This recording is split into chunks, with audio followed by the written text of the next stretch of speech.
Hello folks, it is a happy March 1st. It is Thursday, March 1st. It's shy of 5 p.m. I just pretty much finished up all chores here for what we'll call the evening chores. Did start them a little bit early, I guess. I got home a few hours ago. Did all the feeding in the cattle yards, which we'll take a look at. And a brief little look here at the inside of the barn.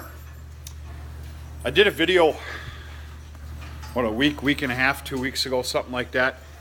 Actually, only a week ago. And I did a lot of talking about spring, and I had spring fever and everything else.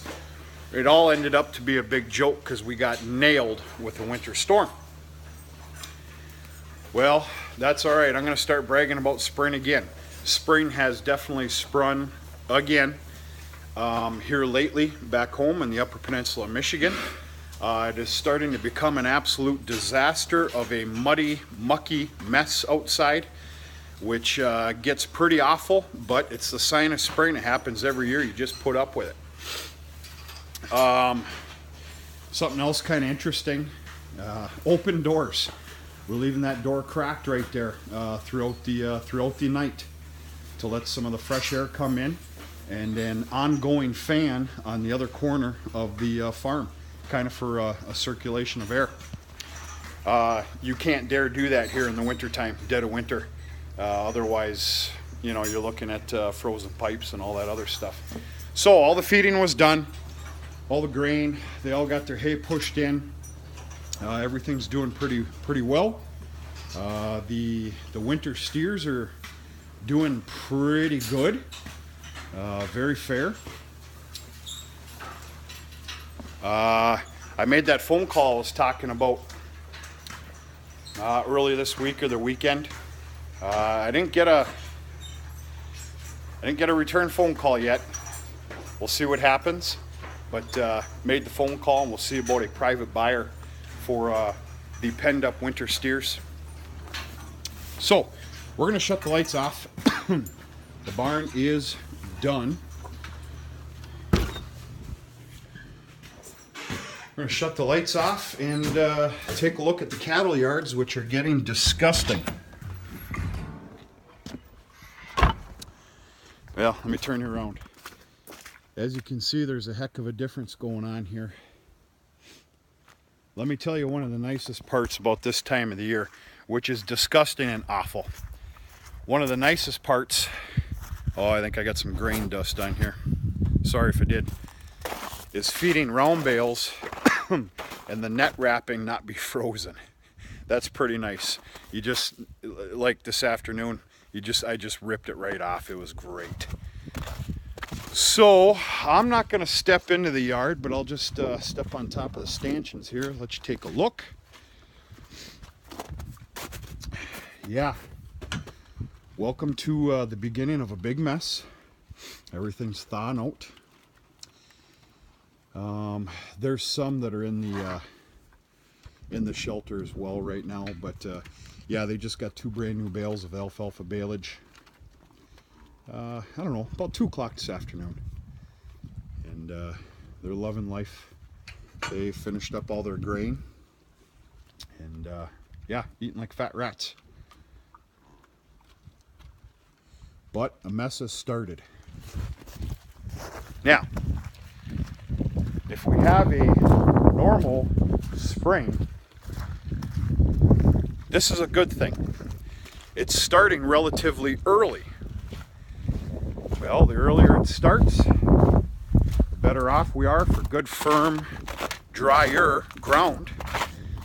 The quicker we can start getting in the fields and working them up. I mean, there's a certain time you can't plant, but I'm basing all this conversation on last spring, which was an absolute disaster. So let's just hope for a normal spring. Okay, here is the beef lot, beef yard. We're gonna take a step in here. It's pretty nasty in here. It's getting there. See, we kind of keep them conjugated here, if that's the correct word.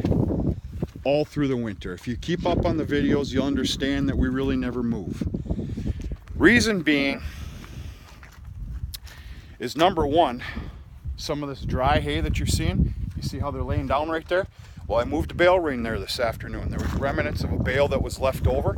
They get to bed on that, play on it, chew on it a little bit. The biggest reason that they're all just here is because this all has to get cleaned up in the spring. Well, we don't want to be a half a 40 away, you know, clunking manure spreaders and loaders over there. It's all basically centered right here. So not too bad.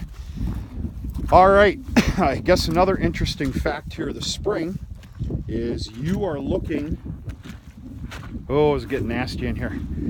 You're looking at the last bale of grassy baleage that these girls are getting. They're getting no more. I only wish they understood me right now, because I'd probably be charging me. That is their last one. There is 2 more bales. They're too nasty. I believe they're too nasty. To be honest with you, I could probably open them up and tell for sure, but I'm here to tell you they're rank. And that bale there was even questionable. But after opening it up here this afternoon, it was actually quite good. It was fair. There's 2 bales left. They're not getting them. Kind of the fear of any, we're going to call it sour guts, and it's just not good feed. They're end of line bales, and they're just not great. So that was the last bale of grassy baleage you're going to see this year. And you're probably not going to see any grassy baleage being done this summer. I don't plan on making any. The way the crop rotations are and everything this year, which I'll get into on a different video, we need almost every bit of ground for dry hay, except for the reserved pure alfalfa field. All cuts are going into baleage. And the biggest reason for no grassy baleage is I'm going to tempt into Sudan grass, sorghum Sudan. That is a guarantee. I made my mind up. And yeah, we'll talk about that a little later. And that sorghum Sudan sorghum is all going into baleage. Now, I haven't done my complete educated homework yet about here up north. Exactly when does it get planted? When should it get planted? Any of you guys and gals up here in the north, if you can lend me a little bit of that information, that would be great. Time to plant sorghum Sudan sorghum, whatever. And I don't know, perfect world, and this is perfect world, we don't live in one. I'm looking at 3 cuttings. I don't know if that's practical or not. A lot of the research and stuff that I've seen is 3 cuttings at 5 foot tall.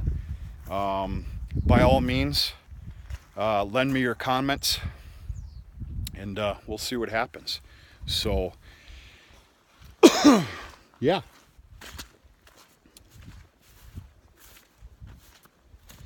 Big old mess. I had to throw a couple new hay straw bales up there this afternoon. We were on our last one. It would have been out tomorrow. So while the tractor was running and everything, there's 2 of them up there. You can't really see the other one. But yeah, just a little update here, folks. Spring has sprung. It's starting to be a yucky mess. We will get multiple freeze-ups yet. We will get a winter storm yet, or 2, maybe 3. But yeah, things are definitely changing here. Slushy and muddy and mucky and messy. But comes with the territory, you know, literally. I'm sure everybody, a lot of you are probably going through the same thing right now. So anyway, I got to get going. I got a bunch of things I need to catch up on here this evening around the house with work and everything else. And we'll talk to you guys sooner than later. Have a good night.